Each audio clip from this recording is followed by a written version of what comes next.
over in Gratiot County, I got several people that we do business with over there, and I ask them about the wind turbines, and do they bother you? And he says, what are you talking about? I just finished up my 29th budget with the county. Every year has been cuts. We've never gone into that process with the idea that we've got extra money this year. Where can we spend that? What can we do better? It's been cuts for 29 years. And we start out every year about 500,000 short of what those requests are. Now, out of that 57 million that Gratiot County's received in taxing entities, Gratiot County proper receives about $2 million on an average. If Montcalm County got a tenth of that, it'd be a game changer. They accepted them over there, but one township over there, Pine River Township, I talked to the supervisor over there. His check from the wind turbines was $427,000 or $437,000. That was just from the summer taxes. I don't know what he got for the winter taxes, but he sent me a picture of it, of the check. And it's like, you're talking a lot of money here. I've lived here my whole life. I can remember, after 2 o'clock in the morning, there was no deputy. You hit a deer, you have an accident, maybe the state police could come from another community, but there wasn't any sheriff patrol on the road. That's all changed today, and that's primarily because of tax base. I mean, that's really what it revolves around, and there's a big contribution. They got new schools, they got new fire trucks, the police department isn't struggling. The sheriff here in Montcalm County is always struggling for money. He has to fight with the commissioners for money. He finally got a millage passed that's specifically for the sheriff's department, and you never know how people are going to vote if that would ever happen again. I live here, I've been here my whole life. I see these turbines as a very positive for our county. I haven't seen the negative. I've talked to folks in different counties that come there to tell the scary stories, and I've actually ran into them in the parking lots and asked the question, how close do you live to wind turbines? Because I'm not experiencing anything you just talked about in that meeting. I have 20 within a mile and a half of my house. So I'm surrounded by them. When I go to a local high school football game, I can see them. They actually are part of the landscape now, and we don't have any issues with them. They aren't killing birds like they said. These windmills out here that are on our place, we've been out there many times. I challenge anybody, come around here. Jump in my pickup truck or the four-wheeler, whatever you want. We'll go over there. See what you find. Show me. Since we've had the turbines for the last 8 years, there's no evidence to support any lower property values. Our assessor and our board have discussed this at length.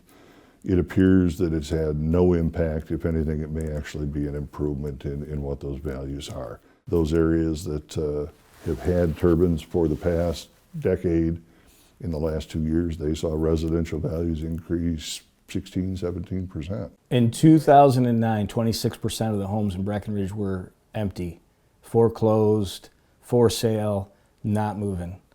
Property values went completely down. Probably around 2010, 2011, when we started seeing turbines going up. Fast forward to now, we have a housing shortage. Houses are selling within a matter of hours for more than asking price. And I've been here my entire life. I've owned property for rentals. I've owned commercial property. I've owned quite a few homes. I've built homes in Breckenridge as a builder when I was younger. And I've never seen a housing market in Breckenridge have a competition when people are trying to buy a house. Hey, if that goes up for sale, let me know. And then there's 3 other people that want it, and the asking price ends up being, or the sale price is $10,000 more than the asking price. Never have I seen that before. You get these big companies like Meyer, Ford, Walmart, all these big companies, they want green energy. Where's the green energy going to come from? Somehow we've got to create green energy in our state, or we've got to import it for these companies, or they're going to go to another state where there is green energy.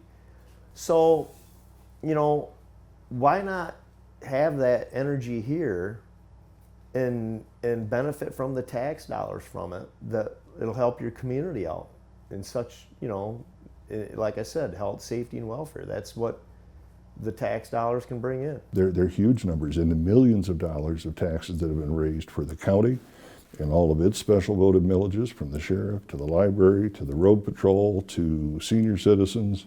All of those millages benefit.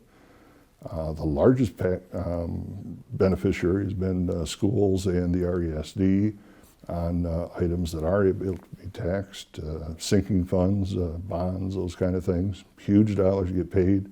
You know, one of the things that these people that were so against these turbines, they campaign on health, safety, and welfare of the taxpayers.